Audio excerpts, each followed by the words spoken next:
కార్తీక మాసంలో ఈ కథను విన్నా చదివినా జన్మజన్మల పాపాలు నశించి శివుడి అనుగ్రహం లభిస్తుంది. పూర్వకాలంలో సూత మహర్షి సౌనకాదులతో ఇలా చెప్తున్నాడు. ఓ మహామునులారా, ఇప్పుడు 12 జ్యోతిర్లింగాల ఉద్భవ చరిత్ర గురించి, వాటి మహత్యం గురించి వివరిస్తానని ఇలా చెప్పటం మొదలుపెట్టాడు. దక్ష ప్రజాపతికి 27 మంది కుమార్తెలు ఉన్నారు. ఆ 27 మందిని రోహిణితో సహా చంద్రుడికిచ్చి వివాహం చేశాడు దక్ష ప్రజాపతి. వారిని చంద్రుడి వెంట పంపిస్తూ దక్షుడు వారందరినీ సమానమైన ప్రేమతో చూసుకోమని చెప్పి మరీ పంపించాడు.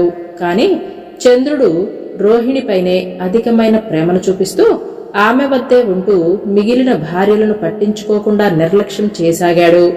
తరువాత కొంతకాలానికి చంద్రుడు మారతాడేమో అని ఎదురు చూసి మిగిలిన 26 మంది భార్యలు తమ తండ్రి దక్షుడి వద్దకు వెళ్లి తమ పైన చంద్రుడు చూపిస్తున్న నిరాదరణ, రోహిణిపై చూపించే అధికమైన ప్రేమ గురించి చెప్పి వారు ఎంతగానో బాధపడ్డారు. ఆ మాటలు విన్న దక్షుడు చంద్రుణ్ణి పిలిపించి పక్షపాత ధోరణి వదిలిపెట్టి 27 మంది భార్యలను సమానంగా చూసుకోమని హితోపదేశం చేశాడు. అయినా చంద్రుడు మాత్రం గర్వంతో మామగారైన దక్షుడు మంచి మాటలను లెక్క చెయ్యలేదు. రోహిణితోనే ప్రేమగా ఉండసాగాడు. అలా ఎన్నిసార్లు చెప్పినా చంద్రుడు మారకపోవటంతో దక్ష ప్రజాపతికి కోపం వచ్చి చంద్రుణ్ణి క్షయవ్యాధితో నశించమని శపించాడు. చంద్రుడి 16 కళలు నశించిపోయి క్షయవ్యాధి కలిగి రోజురోజుకి క్షీణించి బలహీనపడటం మొదలుపెట్టాడు. చంద్రుడు అలా క్షీణించటంతో సృష్టి సమతుల్యత దెబ్బతినింది. ముల్లోకాలలోని దేవతలు, ఋషులు, మానవులు, ఇతర ప్రాణికోటి తల్లడిల్లిపోయాయి. గర్వం అణిగిపోయి మామగారి మాటలు ధిక్కరించినందుకు చంద్రుడు చింతించసాగాడు. తొందరపడి శపించి కుమార్తెలు అందరికీ బాధను కలిగించినందుకు దక్షుడు ఎంతగానో విచారించాడు. దేవతలు, మునులు బ్రహ్మదేవుడి వద్దకు వెళ్లి చంద్రుడు క్షీణించిపోవటం గురించి, సృష్టిలో జరుగుతున్న సమతుల్యత గురించి వివరించి రక్షించమని కోరారు. బ్రహ్మ వారితో ఇలా అన్నాడు. మీరు రోగగ్రస్తుడైన చంద్రుణ్ణి వెంట పెట్టుకుని ప్రభాస తీర్థం వెళ్ళండి. అక్కడ శివలింగాన్ని ప్రతిష్ఠించి మృత్యుంజయ మంత్రంతో శివుణ్ణి ఆరాధించండి. ఆయన అనుగ్రహిస్తే మీ కష్టాలు అన్నీ తీరిపోతాయి అని చెప్పి వారిని పంపించాడు. తరువాత దేవతలు చంద్రుణ్ణి తీసుకుని ప్రభాస క్షేత్రానికి వెళ్లి శివలింగం ప్రతిష్ఠించి మృత్యుంజయ మంత్రాన్ని పఠిస్తూ శివ పూజలు చేయటం మొదలుపెట్టారు. వారి పూజకు ప్రసన్నుడైన శంకరుడు ప్రత్యక్షమై, దేవతలారా, మునులారా, మీ మనస్సులో గల అభీష్టం నాకు తెలుసు. దక్షుడి శాపం తిరుగులేనిది. దానిని ఎవరూ మార్చలేరు, ఉపశమింపలేరు. ఇకపైన చంద్రుడు షోడశ కళా ప్రపూర్ణుడై రోజు ప్రకాశించటం ఉండదు.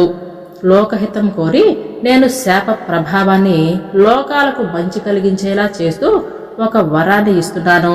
ఇప్పటి నుంచి చంద్రుడి కళలు శుక్లపక్షంలో దినానికి 1 చొప్పున వృద్ధి చెందుతూ పూర్ణిమ నాటికి చంద్రుడు 16 కళలతో ప్రకాశిస్తాడు.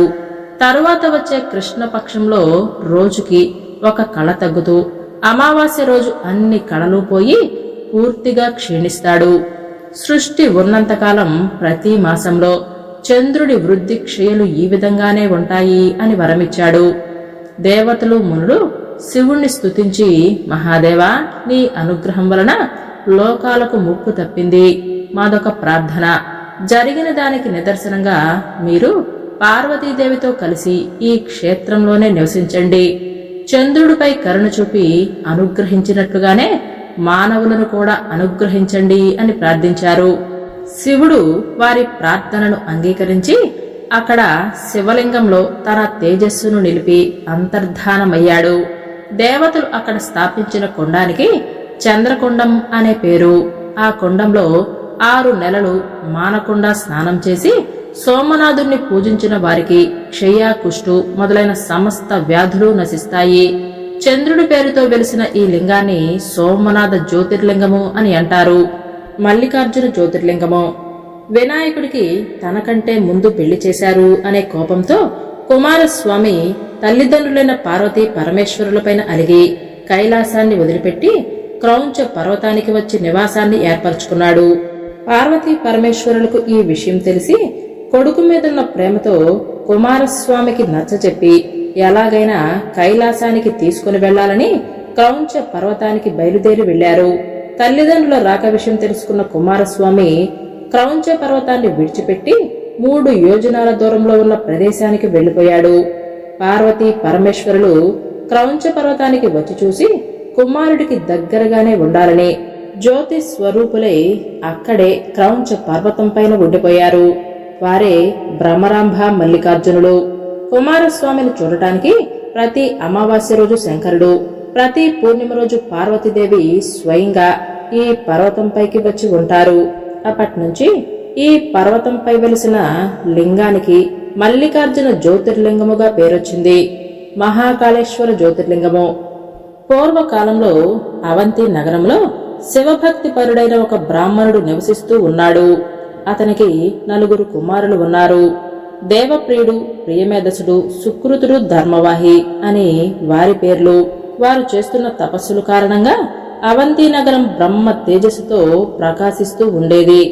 అదే సమయంలో రత్నగిరి పర్వతం పైన దోషణాసురుడు అనే రాక్షసుడు ఉండేవాడు. వైదిక ధర్మం మీద ద్వేషంతో దానికి ఆధారభూతమైన బ్రాహ్మణులను హింసిస్తూ ఉండేవాడు. అవంతి నగరంలో ఉండే 4 బ్రాహ్మణుల ధర్మనిష్ట, శివారాధన గురించి విని ఆ నగరం పైన దండయాత్ర చేశాడు. అన్ని నగరాలను వశం చేసుకుని 4 బ్రాహ్మణులు ఉన్న ప్రదేశానికి వచ్చాడు.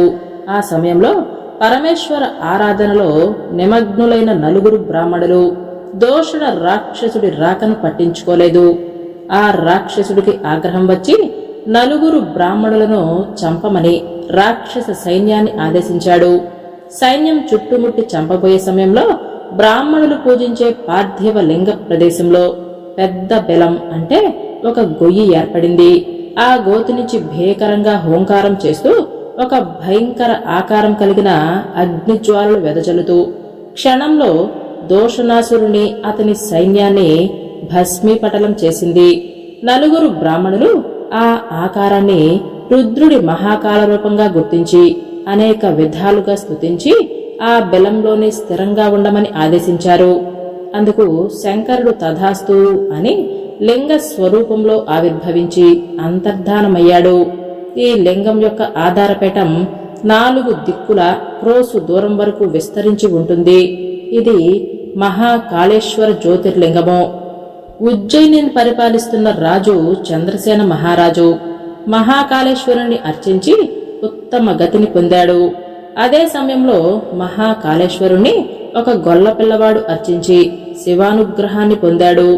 హనుమంతుడు ఆ బాలుడికి సాక్షాత్కరించి, శివభక్త, మీ వంశంలో 8వ తరంలో నందుడు అనేవాడు జన్మించి కీర్తివంతుడవుతాడు. నారాయణుడు శ్రీకృష్ణుడి పేరుతో జన్మించి అతనికి పుత్రుడవుతాడు.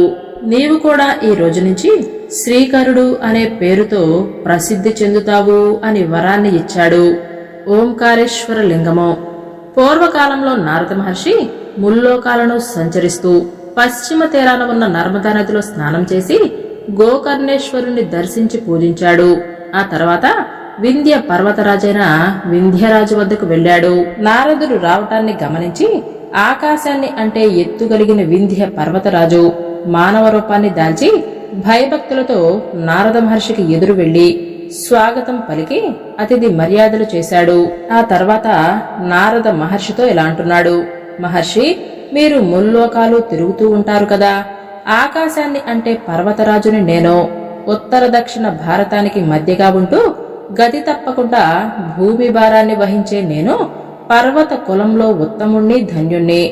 నా అంతటివాడు విశ్వంలో మరొకడు ఉండడు కదా, దానికి మీరేమంటారు అని గర్వంతో అన్నాడు.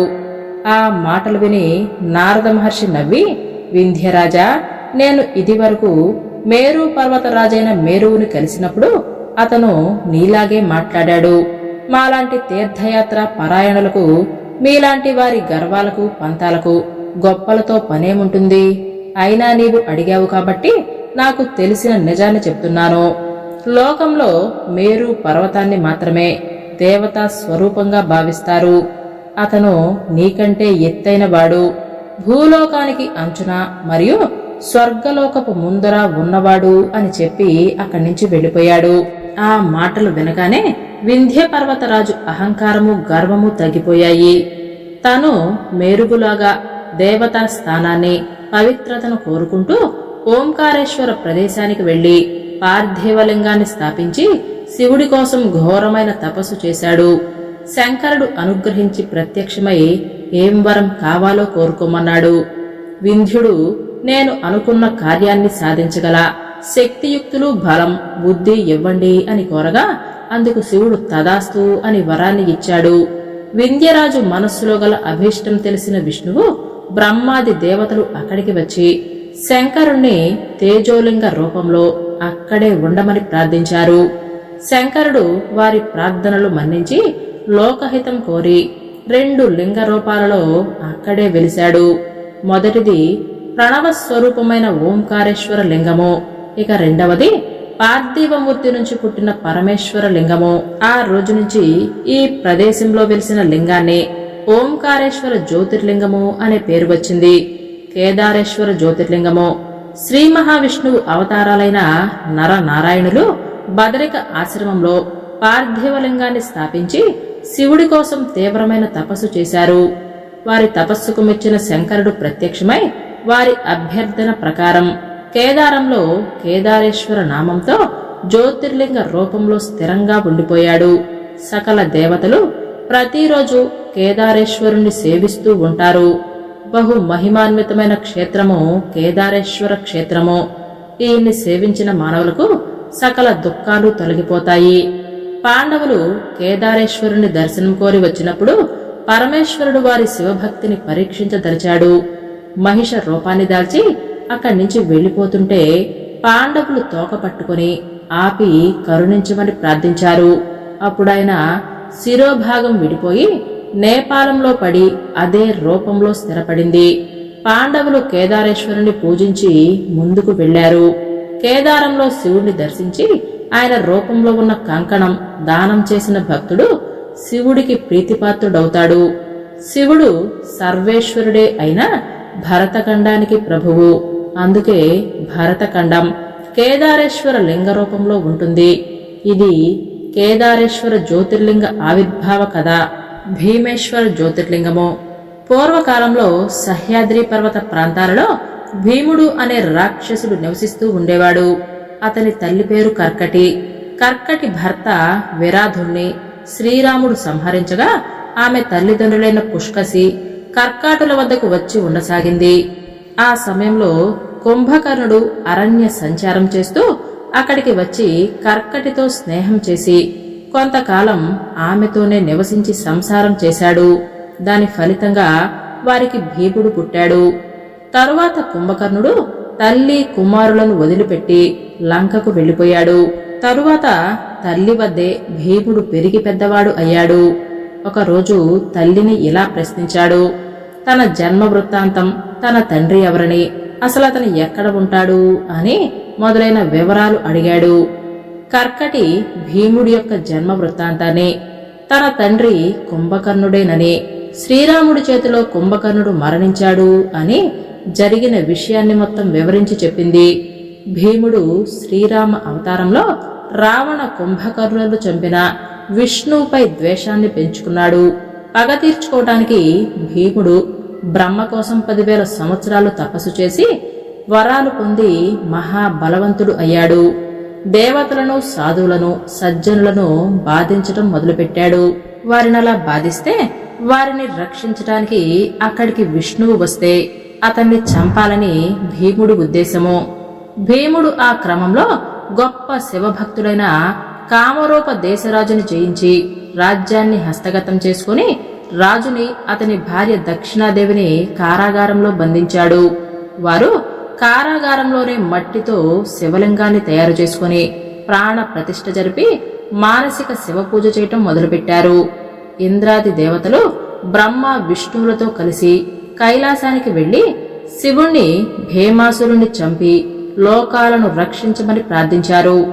ఆ మాటలు విని శంకరుడు వారికి అభయాన్ని ఇచ్చి పంపించి తన భక్తులైన కామరూపదేశ రాజదంపతులను రక్షించడానికి ఆ ప్రదేశానికి వెళ్లాడు. అదే సమయంలో భీమాసురుడు తనను చంపటానికి కామరూపరాజు కారాగారంలో తాంత్రిక పూజలు చేస్తున్నాడు అని విని రాజును చంపటానికి కారాగారానికి వచ్చాడు. రాజు ముందర ఉన్న మట్టి పార్థివ లింగాన్ని చూసి దానిని ఖండించి ముక్కలు చేయటానికి కత్తిని దూశాడు. అదే సమయంలో లింగం నుంచి శంకరుడు ప్రత్యక్షమై తన మూడో నేత్రం క్రోధాగ్ని జ్వాలలతో భీమాసురుణ్ణి అతని సైన్యాన్ని భస్మం చేశాడు. అక్కడ ప్రదేశమంతా రాక్షసుల భస్మరాసులతో నిండిపోయింది. శివుడి క్రోధాగ్ని జ్వాలలతో ఏర్పడిన ఆ భస్మరాసుల నుంచి సిద్ధులు ఇచ్చే అనేక ఓషధులు పుట్టాయి. అనేక మహిమలు ఆ భస్మాలకు వచ్చాయి. ఆ భస్మాన్ని ధరించటం వలన భూతప్రేత పిశాచాదుల బాధలు పీడలు తొలగిపోతాయి.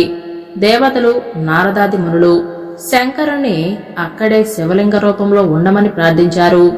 శంకరుడు వారి ప్రార్థనను మన్నించి భీమ శంకరుడై అక్కడ భీమేశ్వర జ్యోతిర్లింగంగా ఆవిర్భవించాడు. కాశీ విశ్వేశ్వర జ్యోతిర్లింగము. ఓ మునులారా, విశ్వేశ్వర జ్యోతిర్లింగ ప్రభావాన్ని, కాశీక్షేత్ర మహత్యం గురించి సంగ్రహంగా చెబుతాను వినండి అని ఇలా చెప్పటం మొదలుపెట్టాడు. సృష్టి ప్రారంభం కాకముందు అవ్యక్తమైన స్థితిలో పరబ్రహ్మము మాత్రమే ఉండేది. ఆ పరబ్రహ్మానికి వ్యక్తమైన రెండవ స్వరూపం కలిగించాలని సంకల్పం చేసింది. వెంటనే నిర్గుణ నిరాకార పరబ్రహ్మము సుగుణ సాకార రూపాన్ని పొంది శివనామంతో ప్రఖ్యాతి పొందింది. సృష్టి ప్రారంభానికి అనుగుణంగా సగుణ రూపమైన శివం తిరిగి పురుష స్త్రీ భేదంతో రెండు రూపాలుగా మారింది. పురుష రూపం శివుడిగా, స్త్రీ రూపం శక్తిగా అనే పేరు పొందాయి. శివశక్తుల నుంచి ప్రకృతి పురుషులు ఉద్భవించారు. వారికి నిర్గుణ పరబ్రహ్మం నుండి ముందు తపస్సు చేసి ఆ పైన సర్వశ్రేష్టమైన సృష్టి ప్రారంభించండి అనే సందేశం వినిపించింది. శూన్యమైన విశ్వంలో తపస్సు ఎలా చెయ్యాలి అని ప్రకృతి పురుషులు పరబ్రహ్మాన్ని ఎలా అడిగారు. ప్రభు, తపస్సంటే ఏమిటి? తపస్సు చెయ్యాలంటే తగిన స్థలం ఎక్కడా లేదు, ఎక్కడ ఎలా చెయ్యాలి అని ప్రార్థించారు. అప్పుడు శివుడు వారికి తపస్సు గురించి చెప్పి తపస్సు చేయటానికి శుభకరము పంచక్రోశాత్మకము అయిన ఒక సుందరమైన భూభాగము అంటే కాశీనగరాన్ని సృష్టించి ఇచ్చాడు. పురుషుడైన శ్రీమన్నారాయణుడు ఆ భూమిపైన శివుణ్ణి ధ్యానిస్తూ చిరకాలం తపస్సు చేశాడు. ఆ తపస్సు ప్రభావంతో అంతులేని దివ్యజలం ఆవిర్భవించి శూన్యమంతా నిండిపోయింది. నారాయణుడు ఆ అద్భుతాన్ని చూస్తూ ధ్యానంలో నిమగ్నుడయ్యాడు. అప్పుడు శివుడి చెవి నుంచి జారి ఒక మణి నారాయణుడి ముందుగల భూభాగం పైన పడింది. ఆ మణి పడిన ప్రదేశము మణికర్ణిక అనే మహిమాన్వితమైన తీర్థమైంది. మణి అంటే దివ్యమైన రత్నమని మాత్రమే కాకుండా దివ్యమైన ఓషధి అని కూడా అర్థం ఉందని కొందరు అంటారు. దివ్య జలాలలో పంచక్రోశ విస్తీర్ణమైన భూభాగం కొట్టుకొని పోకుండా శివుడు దానిని తన త్రిశూలం పైన ఎత్తి నిలబెట్టాడు. పురుషుడైన నారాయణుడు తన భార్య ప్రకృతి అయిన లక్ష్మీదేవితో కలిసి దివ్య జలాలపై ధ్యానముద్రలో నిద్రించాడు. ఆ ధ్యాన నిద్రలో శంకరుని సంకల్పంతో నారాయణుని నాభి నుంచి బ్రహ్మ జన్మించాడు. శివుడి ఆజ్ఞ పొంది బ్రహ్మ చతుర్దశ భువనాత్మకమైన సృష్టిని నిర్మించాడు. శివుడు తన త్రిశూలం పైన ఎత్తి నిలబెట్టిన భూభాగాన్ని అంటే కాశీ నగరాన్ని మనుష్య లోకంలో భూమిపైన ఉంచి బ్రహ్మ విష్ణువులను చూసి నా చేత నిర్మించబడిన ఈ కాశీ నగరం లోకంలో అందరికీ శుభాలను ఇస్తుంది, కర్మ బంధాలను నశింపచేస్తుంది, మోక్ష జ్ఞానాన్ని ఇస్తుంది. నాకు అత్యంత ప్రియమైన క్షేత్రం ఇది. నారాయణ, ఈ దివ్య క్షేత్రాన్ని ఎప్పుడూ విడిచిపెట్టవద్దు. నేను ఎక్కడే నివసిస్తాను అని స్వయంగా అవిముక్త లింగాన్ని స్థాపించాడు. ఇదే విశ్వేశ్వర జ్యోతిర్లింగము. ప్రళయ కాలంలో కూడా కాశీనగరం నశించదు. ఎందుకంటే ఆ సమయంలో శంకరుడు తిరిగి త్రిశూలం పైన ఎత్తి పెట్టుకుని బ్రహ్మ సృష్టిని ప్రారంభించగానే భూమిపైన దించుతాడు. కాశీనగరం బ్రహ్మ సృష్టి కాదు, శంకర నిర్మితం. క్షేత్రము, తీర్థము, దైవతము అయిన కాశీలో మోక్షదాయకములైన సప్త పురాలు అంశాలు ఉన్నాయి. అవిముక్త క్షేత్రము, ఆనంద కాననము, మహాశ్మశానము, రుద్రగేహము అనే పేర్లు కాశీకి నామాంతరాలు. 1,00,000 తీర్థాలలో స్నానం చేసినా కాశీలో స్నానం చెయ్యకపోతే మోక్షం రాదు. ఇక్కడ మరణకాలంలో చనిపోయే జీవుల చెవులలో శివుడు ఓంకారం ఉపదేశించి మోక్షమిస్తాడు. తెలియకున్నా ముట్టుకున్న వాటిని అగ్ని ఎలా దహిస్తుందో గంగా నదిలో స్నానం చేసిన వారి పాపాలు కూడా అలాగే హరించుకుని పోతాయి. కాశీక్షేత్ర మహిమ అంత గొప్పది అని సోత మహర్షి కాశీ విశ్వేశ్వర జ్యోతిర్లింగం గురించి వివరించి చెప్పాడు. త్రయంబకేశ్వర జ్యోతిర్లింగము. పూర్వకాలంలో గౌతమ మహర్షి తన భార్య అహల్యతో దక్షిణ దిక్కున గల పర్వతగిరి ప్రాంతానికి వెళ్లి ఆశ్రమాన్ని నిర్మించుకుని తపస్సు చేయటం మొదలుపెట్టాడు. కొంతకాలం తర్వాత ఆ ప్రాంతంలో తీవ్రమైన అనావృష్టి ఏర్పడింది. వానలు లేక వనాలు, భూములు ఎండిపోయాయి. ప్రాణాధారమైన ఆహారము, నీరు లేకపోవటంతో మనుష్యులు, పశువులు, పక్షులు అన్నీ చనిపోవటం మొదలుపెట్టాయి. అంతేకాదు ఇతర ప్రాంతాలకు చాలా మంది వలస వెళ్లిపోయారు. అక్కడున్న కొద్దిమంది మునులు గౌతమ మహర్షి వద్దకు వెళ్లి, మహర్షి, మీరు మహిమాన్వితులైన మహర్షులు. తమ తపశ్శక్తితో వానలు కురిపించి ఇక్కడున్న ప్రాణికోటి ప్రాణాలను కాపాడండి. భూతదయను మించిన ధర్మం లేదంటారు అని ప్రార్థించారు. గౌతముడు వారి ప్రార్థనను మన్నించి వరుణదేవుని కోసం సాత్వికమైన తపస్సు చేశాడు. అతని తపస్సుకు మెచ్చిన వరుణుడు ప్రత్యక్షమై ఏం వరం కావాలో కోరుకోమన్నాడు.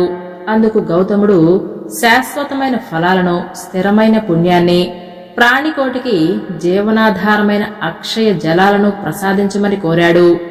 వరుణుడు గౌతమ మహర్షి పరోపకార బుద్ధికి ఎంతగానో సంతోషించి అక్కడ చెయ్యిలోతు గోతును తవ్వమని చెప్పాడు. గౌతముడు అలా తవ్వగా వరుణుడు గోతిని మధురమైన అక్షయ జలాలతో నింపి, మహర్షి, ఈ నీరు అక్షయం అవటమే కాకుండా నీ పేరుతో గొప్ప తీర్థమై ప్రసిద్ధి చెందుతుంది. ఈ తీర్థంలో చేసిన తపస్సు, హోమము, దేవయజ్ఞము, శ్రాద్ధ కర్మలు, దానాదులు అక్షయ పుణ్య లోకాలు మానవులకు ప్రసాదిస్తాయి అని ఆశీర్వదించి అదృశ్యమయ్యాడు. ఆ అక్షయ జలాలతో ఆ ప్రాంతమంతా తిరిగి సస్యశ్యామలమైంది. వలస వెళ్లిపోయిన మునులు తమ భార్యా బిడ్డలతో, పశు సంపదలతో తిరిగి వచ్చి స్థిర నివాసాన్ని ఏర్పరచుకున్నారు. పక్షులు మొదలైన ఇతర ప్రాణికోటి తిరిగి వచ్చి అక్కడున్న చెట్లపై, వనాలలో తిరగటం మొదలుపెట్టాయి. గౌతమ మహర్షి పేరు ప్రఖ్యాతలు నలుదిశలా వ్యాపించి ఆశ్రమ ప్రాంతం విస్తరించింది. గౌతమ మహర్షికి అలా పేరు రావటం ఇతర ఆశ్రమములకు నచ్చలేదు. వారు ఈర్ష్యతో గౌతమ మహర్షిని, అహల్యను అక్కడి నుంచి పంపించేయాలి అని కుట్ర పన్నారు. అక్కడున్న మునులు తమ తపశ్శక్తితో బక్క చిక్కిపోయిన ఒక మాయా ఆవుని సృష్టించి గౌతమ మహర్షి ఆశ్రమ పొలాలలో వదిలిపెట్టారు. ఆ ఆవు పంట పొలంలో పడి మేస్తూ ఉండగా గౌతముడు చూసి ఎండు గడ్డి పరకలతో అదిలించాడు. ఆ గడ్డిపోచ తగలగానే ఆవు కిందపడి మరణించింది. వెంటనే అక్కడి మునులు, మునిపత్నులు గౌతముణ్ణి, అహల్యను చుట్టుముట్టి, గౌతమ మహర్షి, మీరు గోహత్య చేశారు. ఇంతకు మించిన మహాపాపం లేదు. మేము మిమ్మల్ని చూస్తే మా తపస్సులు, కర్మకాండలు వ్యర్థమైపోతాయి. మీరు మీ శిష్యులతో కలిసి కాశీకి వెళ్లి నివసించండి. అక్కడ గంగలో స్నానాలు చేసి విశ్వేశ్వరుని కొలుస్తూ అక్కడే నివసించండి. మీ గోహత్య పాతకం నశిస్తుంది అని చెప్పారు. ఆ మాటలు విని గౌతమ మహర్షి భార్య అయిన అహల్యను, శిష్యులను వెంట పెట్టుకుని కాశీనగరాన్ని చేరి గంగానదిలో స్నానం చేసి శివుడి కోసం ఘోరమైన తపస్సు చేశాడు. అప్పుడు శివుడు ప్రత్యక్షమై గౌతమ మహర్షిని బ్రహ్మగిరికి వెళ్లి అక్కడే తపస్సు చేయమని ఆదేశించాడు. శివుడి ఆదేశంతో గౌతముడు కాశీనగరాన్ని వదిలిపెట్టి బ్రహ్మగిరికి భార్యతో, శిష్యులతో తిరిగి వచ్చాడు. గౌతముడు బ్రహ్మగిరి పర్వతానికి 101 సార్లు ప్రదక్షిణం చేసి గౌతమి తీర్థం వద్దకు వచ్చి కూర్చొని మట్టితో పార్థివ లింగాన్ని తయారు చేసి అక్కడే ప్రతిష్ఠించి అర్చించడం ప్రారంభించాడు. భార్య అహల్య, శిష్యులు కూడా శివుణ్ణి పూజిస్తూ ఉండేవారు. అప్పుడు శంకరుడు ప్రసన్నుడై పార్వతీ ప్రమద గణాలతో కలిసి వచ్చి గౌతమ మునిని ప్రసన్న వదనంతో చూసి ఇలా అన్నాడు: మహర్షి, నీవు పాపరహితుడివి. నీ తపశ్శక్తి మహిమను సహించలేని కొందరు మునులు మాయా గోవును సృష్టించి దానిని వారే మరణించేటట్లుగా చేసి గోహత్య నేరాన్ని నీపైన మోపి బహిష్కరించారు. ఈ పాపం చేసిన వారు 5. మిగిలిన వారు వారి మాయలో పడ్డారు. ఈ గోహత్య పాపం వారికి చుట్టుకుంటుంది. నీకు ఏం వరం కావాలో కోరుకో అని అడిగాడు. బ్రహ్మగిరిలోని మునులందరూ వింటూ ఉండగా గౌతమ మహర్షి శివుడికి నమస్కరించి ఇలా అన్నాడు. మహేశ్వర, ఆ 5 మునులు నాకు మహోపకారం చేశారు. నీ దర్శన భాగ్యాన్ని కలగజేశారు. నీ శిరస్సు మీద గల గంగను ఇక్కడ విడిచిపెట్టి లోకోపకారం చెయ్యి, ఇదే నా కోరిక అని వినయంతో కోరాడు. గంగాధరుడు ఎంతగానో సంతోషించి తన జటాజోటంలోని గంగను అక్కడ వదిలిపెట్టి దానికి పుష్కర ప్రభావాన్ని కల్పించాడు. దేవతలు మునుల కోరిక చేత త్రయంబకేశ్వర నామంతో జ్యోతిర్లింగ స్వరూపంగా అక్కడే స్థిరపడ్డాడు. గౌతమ మహర్షిని చూసి శివుడు ఇలా అన్నాడు. మహర్షి, ఈ జలాలు అక్షయంగా ప్రవహిస్తూనే ఉంటాయి. నీ పేరుతో గౌతమి నదిగా పిలువబడుతుంది అని ఆశీర్వదించి అదృశ్యమయ్యాడు. గౌతముడు ప్రార్థించగా గంగ బ్రహ్మగిరిలో ఉదుంబర వృక్షం కొమ్మ నుంచి ఆవిర్భవించి కిందకు ప్రవహించి నదిగా మారింది. గౌతమ మహర్షి ఎంతగానో ఆనందించాడు. గౌతమ మహర్షిని ద్వేషించి పంపించిన ఆ 5 మునులు అక్కడికి రాగానే గంగ అదృశ్యమైపోయింది. తరువాత గౌతముడు ప్రార్థించగా గంగాదేవి ఇలా అంది. ఈ మునులు నిన్ను ద్వేషించిన పరమ దుర్మార్గులు, పాపాత్ములు కూడా. వీరి ముఖాన్ని చూడరాదు అని చెప్పింది.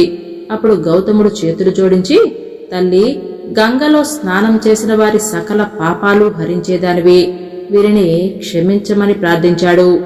గంగాదేవి ఆ మునులకు ప్రాయశ్చిత్తం విధించి గౌతమ మహర్షి అదుపు ఆజ్ఞలలో ఉండమని చెప్పి మాయమైపోయింది. మునులు గంగాదేవి చెప్పినట్లుగానే ప్రాయశ్చిత్త కర్మలు చేసి గౌతమ మునిని క్షమించమని కోరారు. గౌతమ మహర్షి గంగా ద్వారానికి కింద భాగంలో కుశావర్తము అనే గోతిని తీసి గంగాదేవిని అక్కడ స్థిరంగా ఉండమని ప్రార్థించాడు. గంగాదేవి అందులో ప్రవేశించి స్థిరంగా ఉండిపోయింది.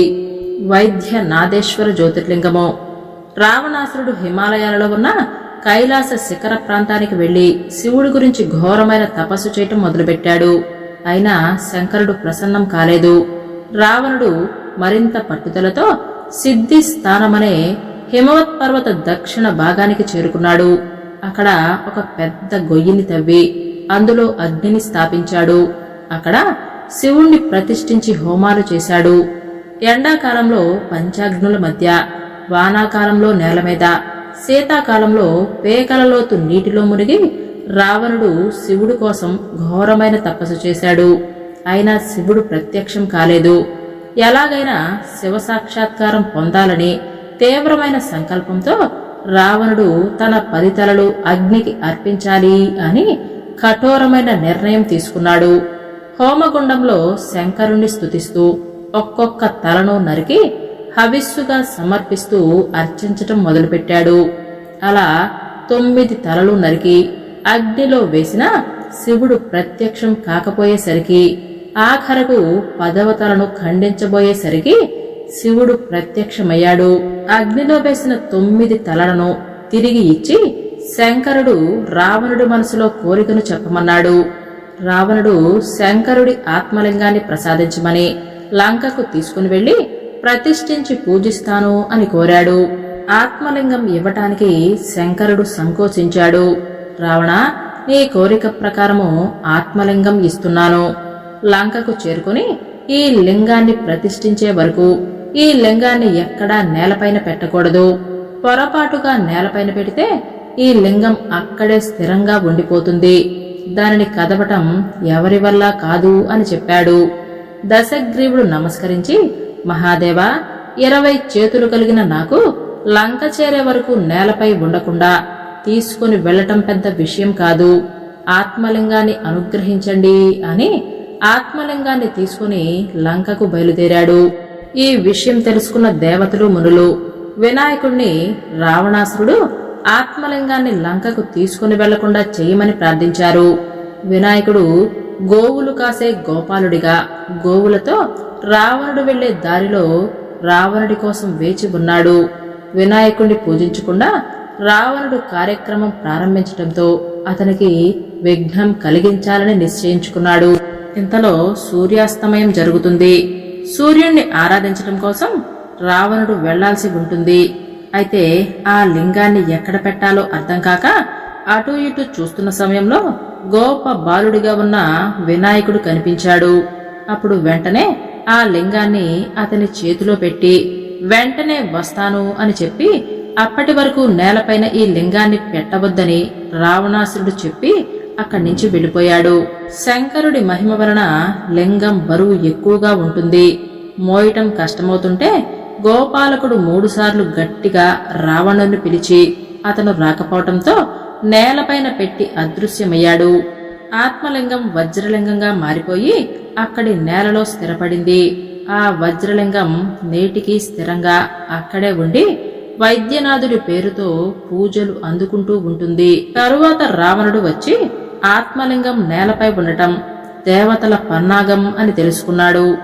అక్కడే శంకరుణ్ణి పూజించి స్తుతించి అనేక వరాలను పొందాడు.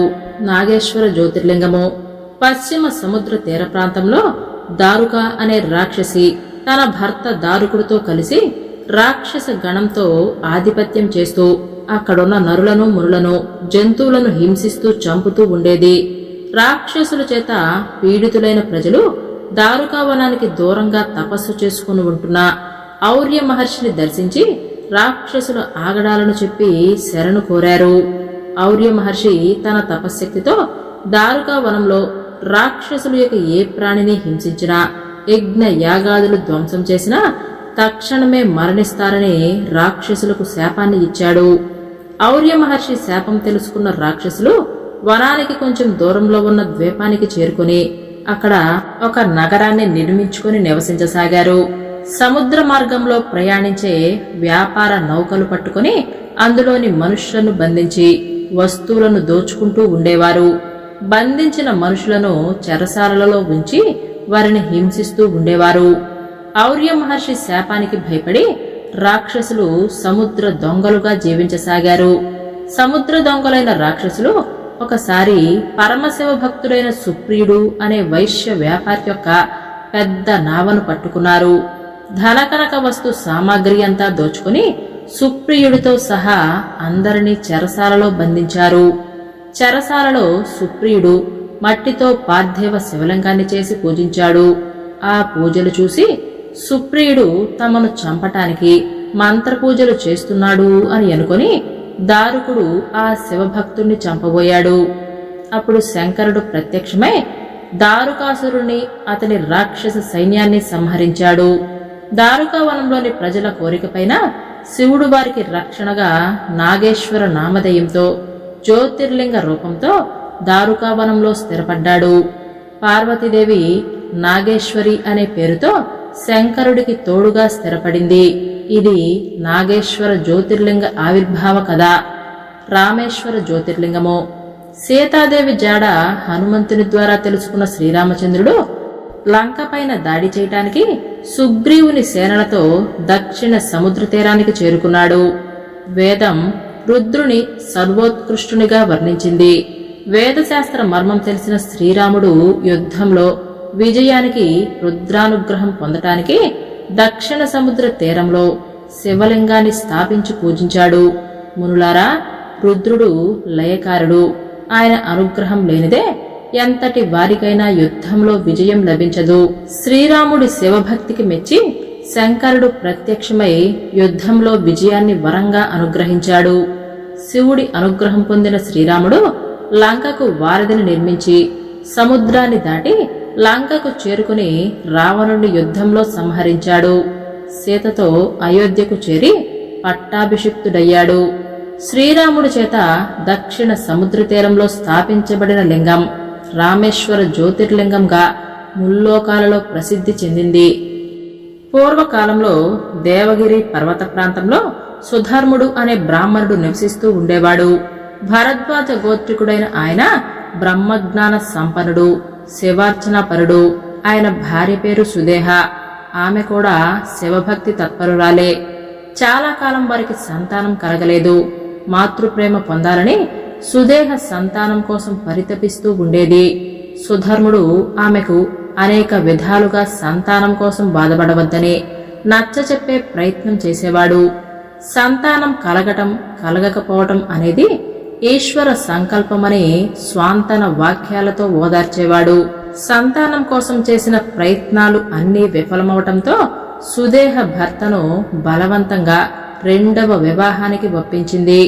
భార్య సంతోషం కోసం సుధర్ముడు సుదేహ చెల్లెలైనటువంటి ఘుష్మ అనే కన్యను శాస్త్రీయంగా వివాహం చేసుకుని కాపురానికి తీసుకుని వచ్చాడు. ఘుష్మ కూడా శివభక్తురాలు కావటంతో ముగ్గురు ప్రతిరోజు శివారాధన చేస్తూ శివకథలు చెప్పుకుంటూ శివనృత్య గీత వినోదాలతో గడిపేవారు. ఘుష్మ ప్రతిరోజు పార్థివ శివలింగ అర్చన, పూజ తర్వాత నిర్మాల్యాన్ని ఇంటి సమీపంలో ఉన్న చెరువులో విసర్జిస్తూ ఉండేది. కొంతకాలానికి శివానుగ్రహం వలన ఘుష్మకు నెల తప్పింది. అక్కగారైన సుదేహ ఆనందంతో ఘుష్మకు సేవలు చేయటం మొదలుపెట్టింది. 9 నెలలు నిండిన తర్వాత పండంటి బాబుకు జన్మనిచ్చింది. పుత్రోదయానికి కుటుంబ సభ్యులు, బంధువులు, ఇరుగు పొరుగు వారు అందరూ ఉప్పొంగిపోయి పండుగలు చేసుకున్నారు. ఆ బాలుడు అల్లారుముద్దుగా పెరుగుతూ దినదిన ప్రవర్ధమానమవుతూ ఉన్నాడు. తల్లిదండ్రులైన సుధర్ముడు, ఘుష్మ కలిసి ప్రేమగా ఉండటంతో సుదేహను ఎంత ప్రేమగా చూసినా ఆమెలో వారి పట్ల ఈర్ష్య, ద్వేషము, అసూయలకు బీజం పడింది. బాలుడు పెరిగి పెద్దవాడైన తర్వాత అసూయ, ద్వేషాలు కూడా సుదేహలో అధికమైపోయాయి. కుమారుడికి యుక్త వయస్సు రాగానే అనుకూలవతి అయిన కన్యను చూసి వివాహం చేశారు ఆ దంపతులు. నూతన వధూవరులు సుదేహను అన్ని విధాల అత్తగారి వలె ఆదరిస్తూనే ఉన్నారు. అయినా సుదేహలో ద్వేషం తగ్గకపోగా మరింతగా పెరిగిపోయింది. తన సవతి కొడుకును ఎలాగైనా చంపాలి అనే నిర్ణయం తీసుకుంది. సమయం చూసుకుని ఒక అర్ధరాత్రి వేళ ఘుష్మ కుమారుని ఘోరంగా హతమార్చింది. ఆ శవాన్ని తీసుకుని వెళ్లి చెరువులో పడవేసి ఏమీ తెలియని దాని వలె ఇంటికొచ్చింది.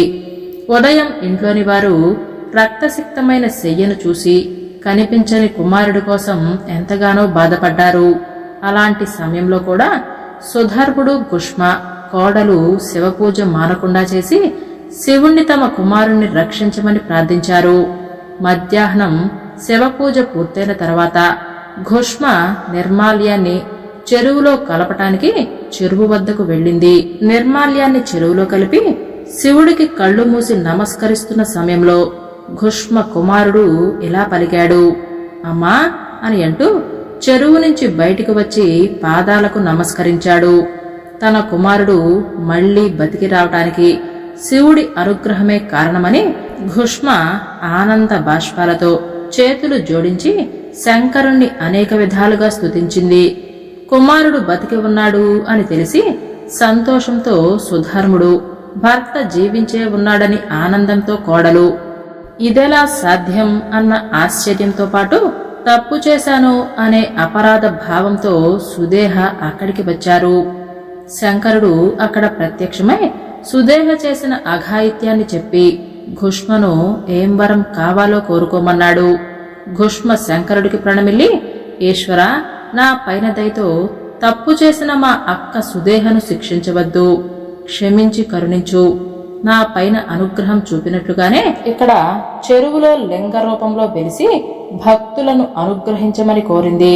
అప్పుడు శంకరుడు ప్రసన్నుడే అక్కడ ఘుష్మ పేరుతో ఘృష్ణేశ్వర జ్యోతిర్లింగంగా వెలిసి భక్తులకు భోగ మోక్షాలను ప్రసాదిస్తున్నాడు.